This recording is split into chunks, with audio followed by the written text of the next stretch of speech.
চলো খাওয়া দাওয়া কিন্তু চলছে এখানে, জোর কদমে চলছে। দিদি খাবার দাবার কেমন হয়েছে দিদি? কথা বলতে পারছি না। বাংলাদেশের পদ্মার ইলিশ, সাথে ডিম ভাপা, সুমির মায়ের হাতে রান্না দুর্দান্ত। অনবদ্য। সবচেয়ে ভালো খাবার কোনটা ছিল?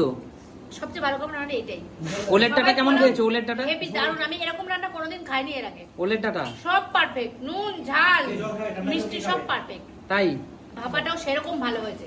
খুব ভালো হয়েছে। দেখেই কালার দেখে রাজীব দার আমি বলছিলাম উপরে যে কালার দেখে মাছ বোঝা যাচ্ছে।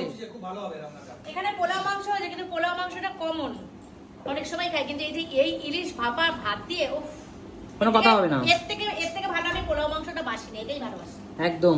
ইলিশ মাছ ভালোবাসেন, এগুলো কমই আছে, তাই না? ইলিশ মাছ খেয়েছিস?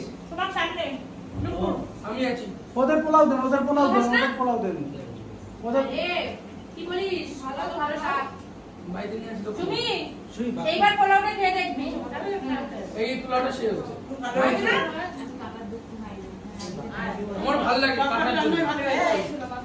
সবকটা রান্না ভালো হয়েছে। হয় না? হ্যাঁ? পোলাও ভালো। ঠাকুমা ঠাকুমা পোলাও নাও পোলাও। ভাত ভাত দেবে?